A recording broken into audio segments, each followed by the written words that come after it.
Hello, I'm David Onley. As the Queen's representative in the province of Ontario, it is my pleasure to introduce you to How May I Help You? A video about accessibility in schools across the province.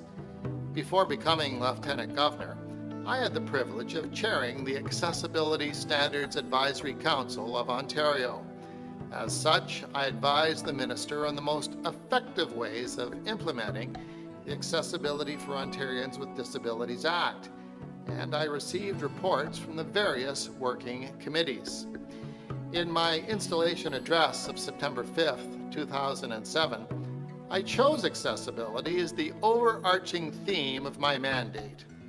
I have defined accessibility as that which enables people to achieve their full potential, and thus play a meaningful role in the life of this province. But to achieve true inclusion, attitudes towards people with disabilities must change. Attitudes often based on myths and misperceptions. When you meet someone with a disability for the first time, what do you see? The disability or the ability within? We'd all like to say the ability, but we all know it's not true. We see the disability. And there's nothing wrong with that, as long as we don't allow that first impression to then become a value judgment about the person's inherent ability. As educators, you play a pivotal role by influencing and shaping the lives of young people. Oftentimes, you may be the only role models outside of immediate family, making your approach to accessibility all the more important. I hope this video will reinforce the meaningful ways in which everyone benefits from a more accessible environment. Thank you for taking part in this training session. As you will see, accessibility enables everyone to achieve their full potential. Thank you.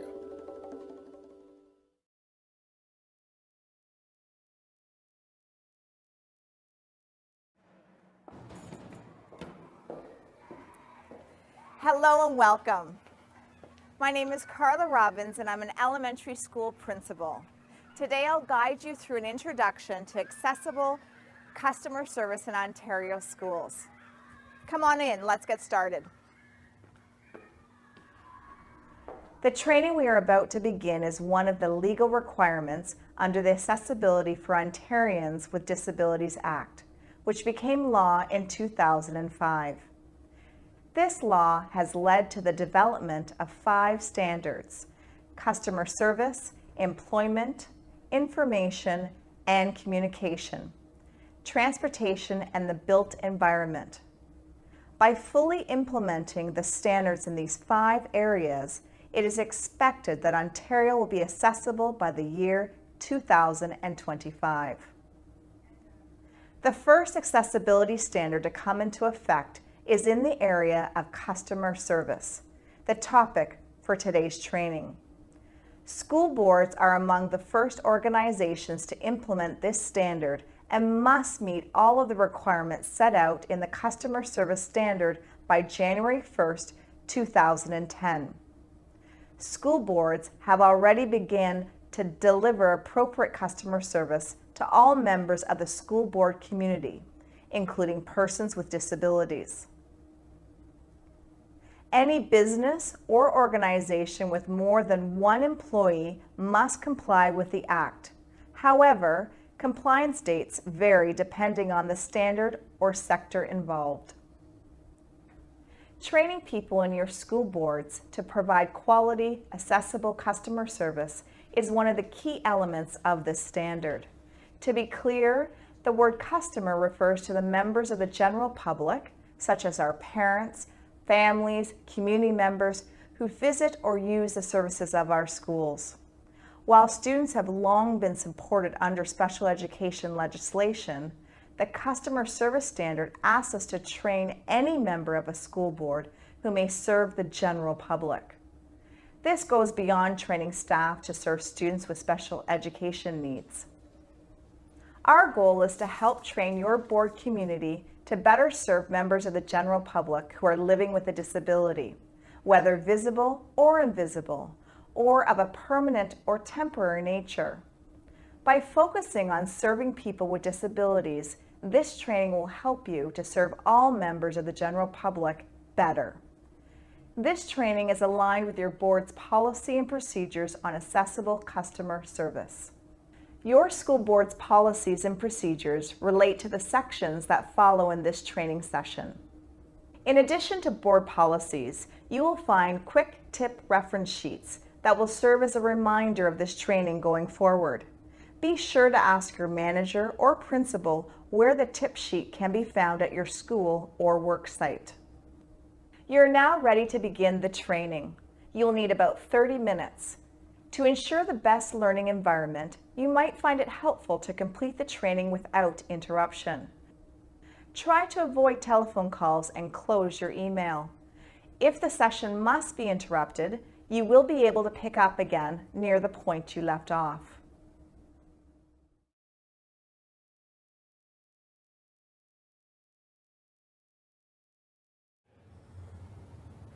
The Accessibility for Ontarians with Disabilities Act 2005 and the accompanying standards are meant to make Ontario accessible by addressing barriers experienced by people with disabilities.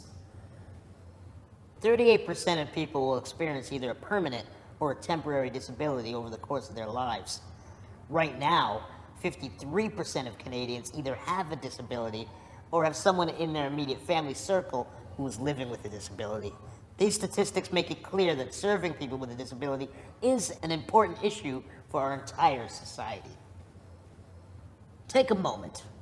If necessary, pause the video and imagine what an accessible Ontario might look like in 2025. What could you do in your role in the school board to help make that happen? A number of factors contribute to the creation of barriers that prevent people with disabilities from participating fully in society. Bias, stereotypes, prejudice, lack of information and awareness, and even sometimes unwillingness are some of the factors that hinder people, organizations, and communities from achieving their full potential. The result? Society does not benefit from the full range of ideas, knowledge, and perspectives that can help with problem solving, creativity, or improving society. Take a moment to consider if any of these factors might be affecting the service you're able to give to the members of the general public. Think about one immediate action you could take that would remove a barrier.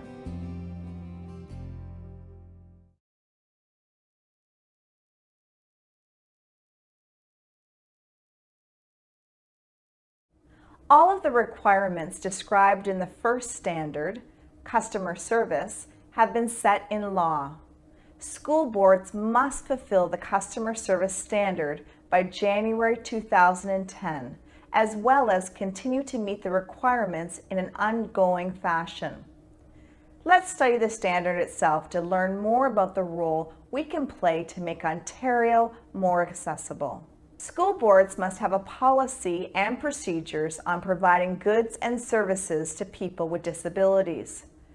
Both of these should support the key principles of independence, dignity, integration, and equality of opportunity. Procedures must address key aspects of providing quality customer service to persons with disabilities. These include supporting the use of assistive devices, service animals and support persons, communicating in a manner that takes a person's disability into account, providing notice when there are temporary disruptions to facilities or services, such as elevators or audio announcements, relied on by people with disabilities for access, and finally, clearly communicating the practice for charging support persons for admission to events.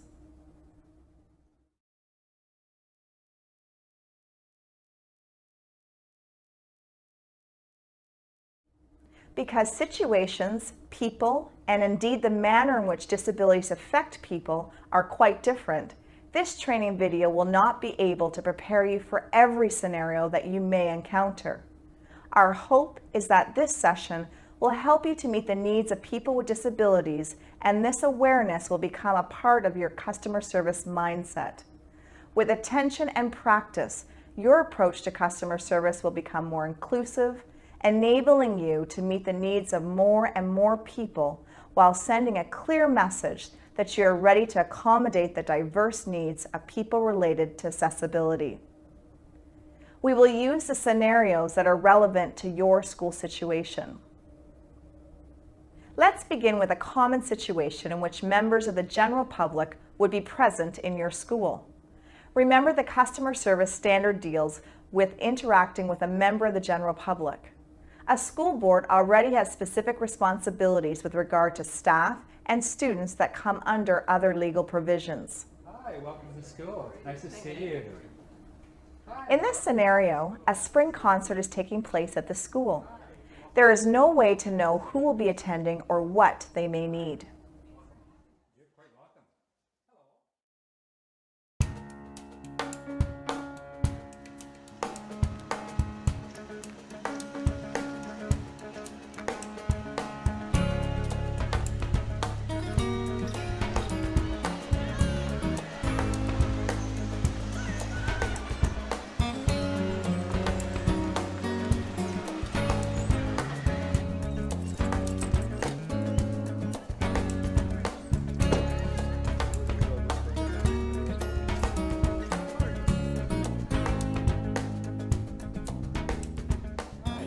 See you as well too. Welcome to the school. Thank you very much.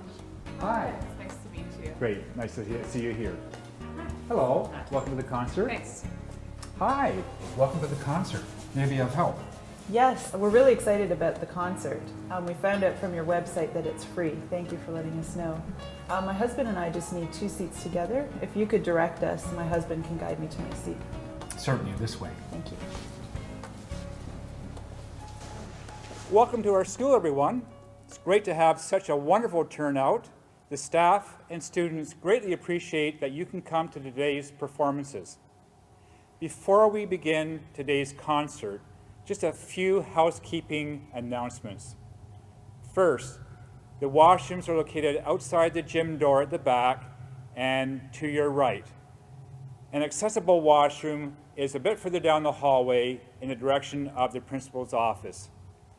In the event of a fire alarm, please remain calm. Walk in an orderly fashion towards the nearest exit at the back or the front of the auditorium. If you require assistance, please refer to your program for a special note where we may be able to help you. And remember, everyone, we will look after the students. So now, let the extravaganza begin.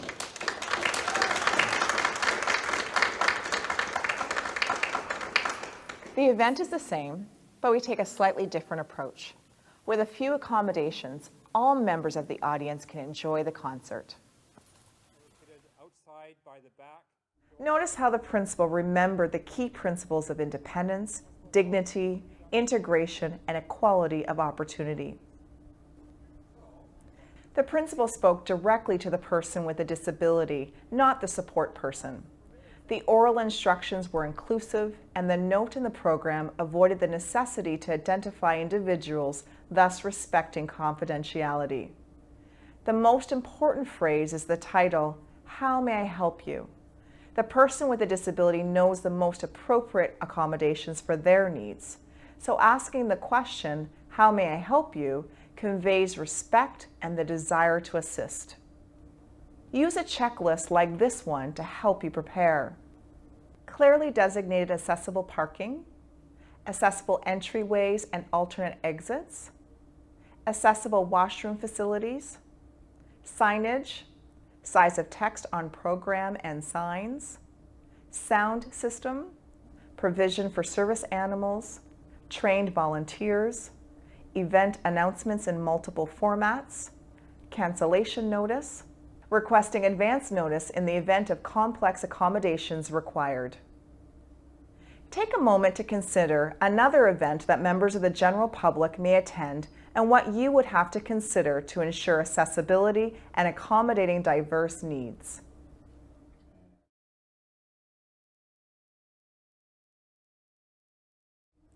In our previous scenario, the participation of a person with a disability may or may not be unexpected, but it should always be incorporated into planning in order that your event can be generally accessible and designed to be inclusive so that the greatest number of people can feel as welcome as possible. Let's look at a scenario involving a more complex set of accommodations for which you're able to prepare specifically. In an IPRC meeting, a notice must go home in advance advising the parent of the meeting. Forms should be adapted to include a statement such as, if you require additional assistance in order to take full advantage of our upcoming meeting, please advise us by indicating so on the form. When the notice is returned, the school is advised that a person who is hard of hearing will be attending and requires some accommodation.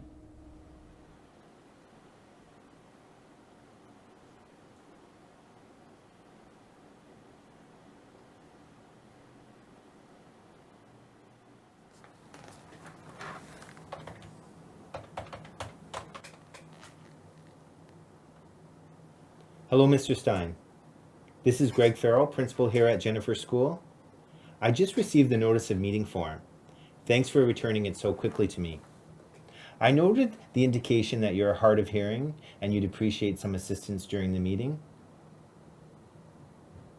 Okay, great. How may I help you? Thanks, Mr. Stein. I'll email you right away then. Great. Thank you. Bye-bye.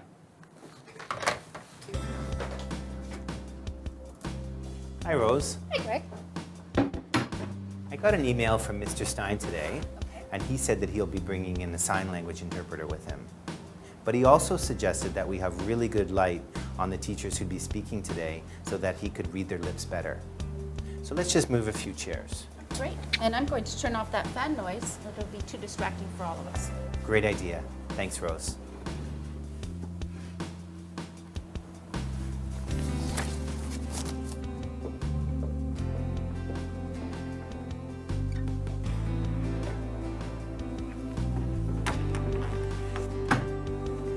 Welcome, Mr. Stein. It's really great to see you here today. How are you? Good, thank you. This is my sign language interpreter. Her name is Rhonda. Hi, Rhonda. Welcome. This is our school secretary, Mrs. Appa.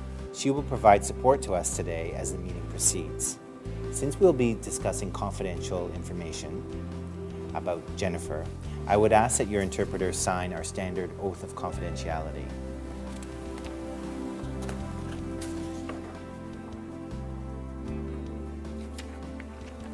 Thank you.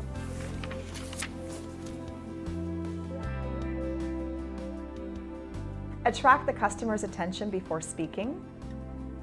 Use a normal voice volume and speak facing the customer.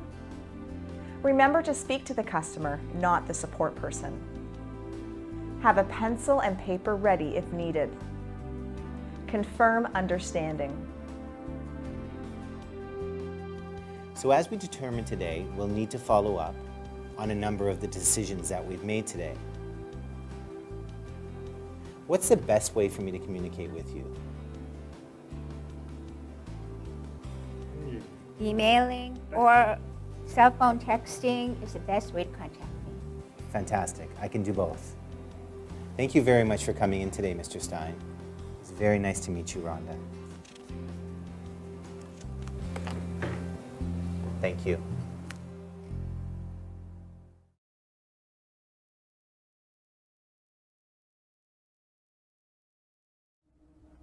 Let's imagine the same meeting where we must accommodate a person with an intellectual or developmental disability.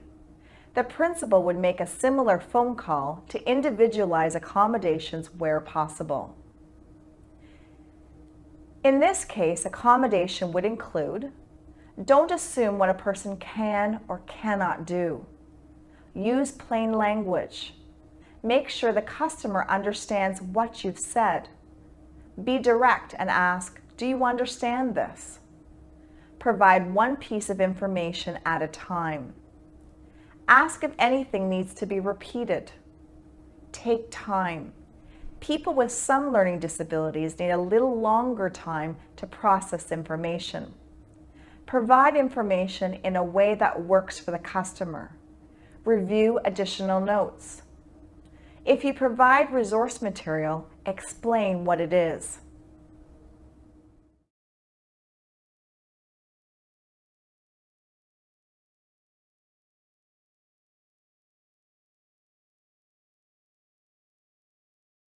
Depression or bipolar disorder affects 10% of all Ontarians.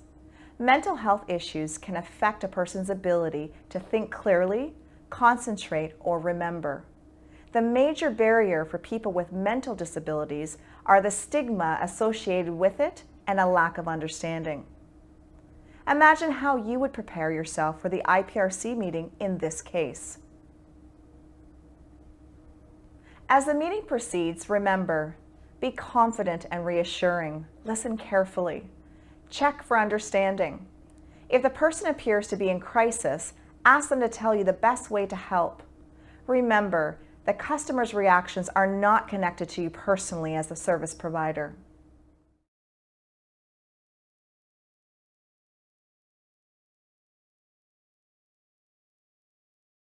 This time, a person with physical challenges is visiting the school for a Career Day presentation. Let's listen to the conversation between the principal and the presenter as they plan to accommodate his requirements when he arrives at the school.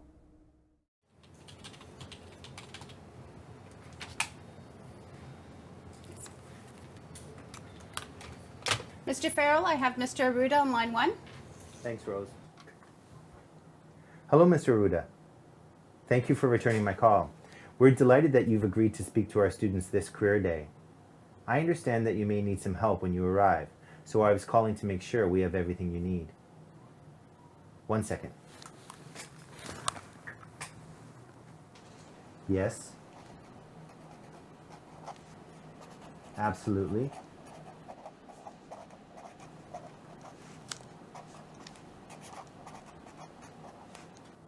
For sure. Thank you very much. Look forward to meeting you. Bye-bye.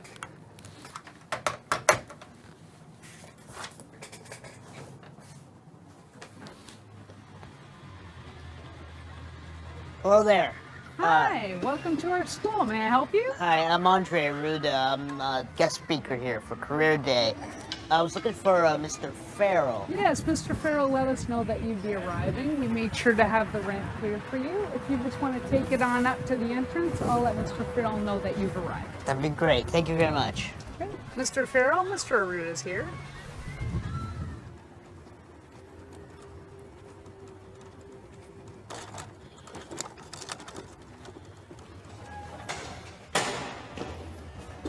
Hello, Mr. Aruda. Welcome to our school today. Hello, Mr. Farrell. Nice to meet you. Thanks for being here today and sharing your expertise with our students. The classroom you're going to be working in today is on the 3rd floor. So Hillary will be one of our student ambassadors and she'll take you up to the classroom with the elevator. She'll make sure you have everything you need today to be comfortable. Okay. Hi, Hillary. Nice to meet you. I guess you're in charge now. I'll show you to the elevator.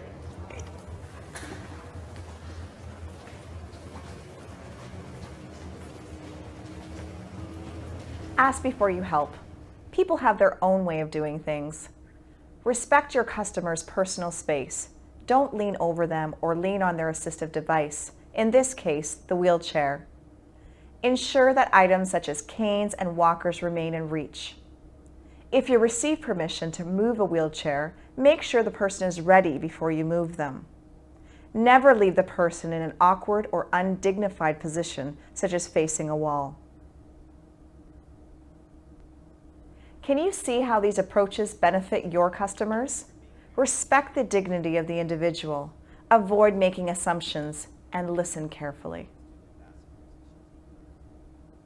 Look around you right now. How could you make it easier for a person with a physical disability to move about in your area?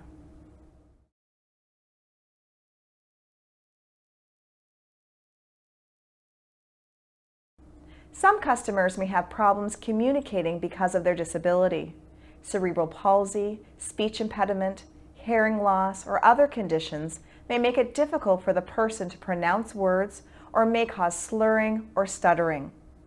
A person with this type of disability may use a communication board or other assistive devices. Here are a few pointers to assist you with this scenario. Don't assume that just because a person has one disability that they also have another. Give the person whatever time is needed to get their point across. Ask questions that could be answered with a simple yes or no if possible. Don't interrupt or finish the person's sentences. Wait for them to finish.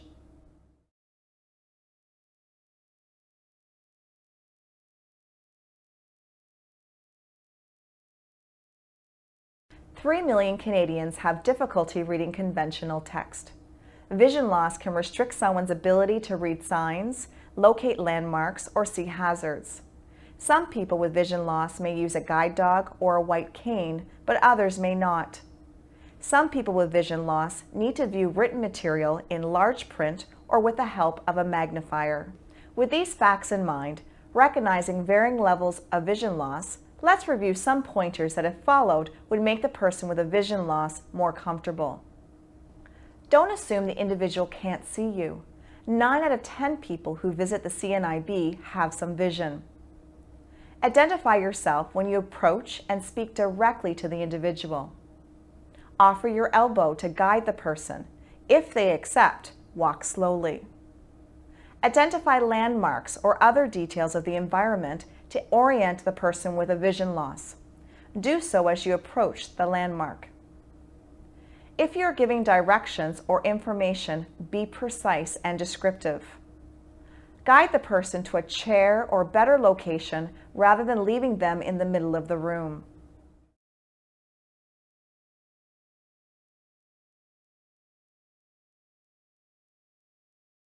You're probably aware that someone with a vision loss may use a guide dog. You may not be aware that there are many types of service animals who help people with other types of disabilities. Service animals are often easily recognized as they may wear a harness or a sign. You might also be aware that a service animal is helping someone.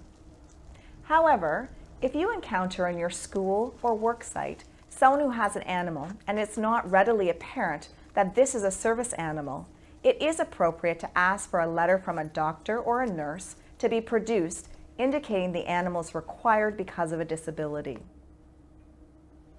Service animals, once identified, are to be permitted anywhere the general public has access, unless they're prohibited by health regulations.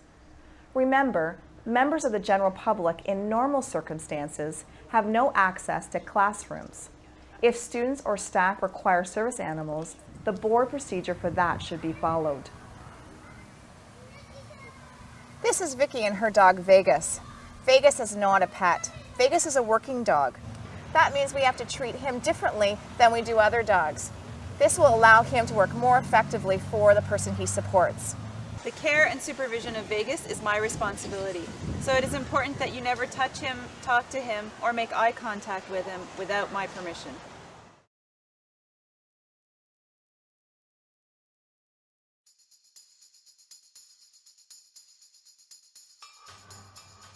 Some people with disabilities that you encounter will be accompanied by a support person. We have seen a support person in our scenarios. A support person could be anyone, but for clarification, the support person is not a school employee, but a supporter to the person with a disability from the general public. A support person might help a person with a disability with a variety of things, from communicating to helping with mobility, or from personal care to medical needs. Remember the pointers from our scenario. Speak directly to the person, not to the support person.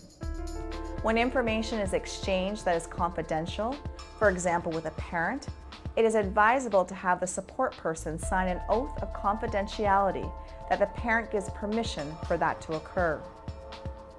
According to the regulation, support persons must be allowed to accompany an individual with a disability to parts of the building where the general public has access.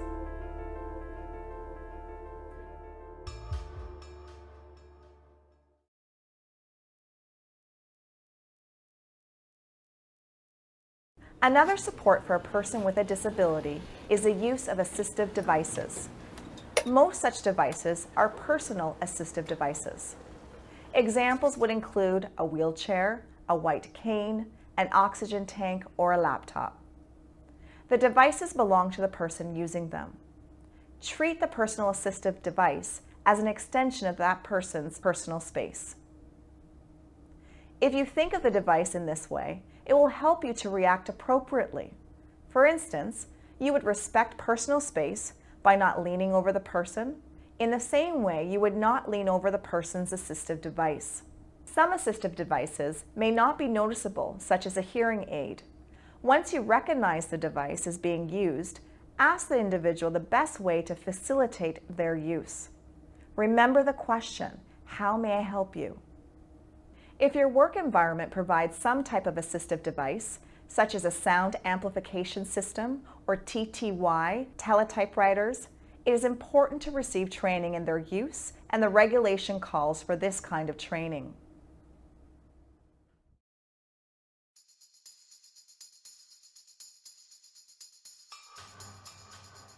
To explain this section, I will use the most obvious example, the elevator. For most of us, an elevator is a convenience, but for some, it is the only way to access parts of a building. From time to time, elevators are unavailable. In a power outage, everyone understands that the elevator is not working. In this case, notification is not necessary. However, let's say the elevator is inoperable due to repair. The general public would be unaware of this disruption in service. The legislation requires that care be taken to provide notice that the device, the elevator, is not working, and the notice should estimate the time of its return to service. To ensure that the notice itself is accessible, you might consider making the notice available in multiple formats, such as print, email, and an audio message on the telephone or website. A plan to deal with an interruption should include consideration for internal and external notification. Who is responsible and who else needs to be involved? Expectations of staff who become aware of a service disruption. Using multiple formats. Using clear language. Notification of return to service. Watch this scenario for a good example.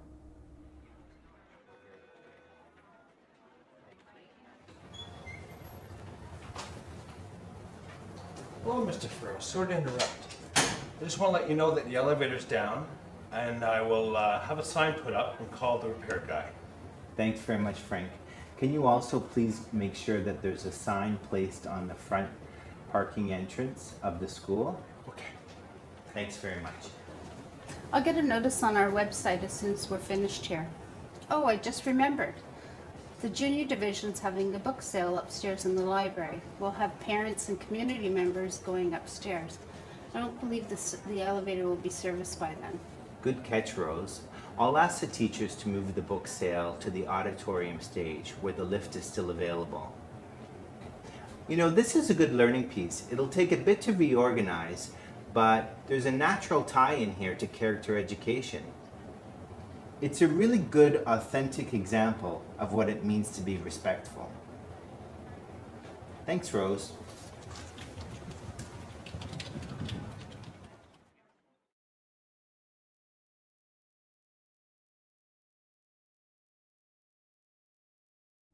Now that we are more aware and able to do a better job of customer service, we will want to know if we are helping others appropriately. How will we know? The customer service standard requires service providers to have a feedback process to receive comments on the way they provide services to people with disabilities. The feedback process should allow individuals choice in the method they use to provide the feedback, such as in person, by telephone, or in writing. Your school board will have a process for feedback and response. In this way, we can improve our customer service going forward.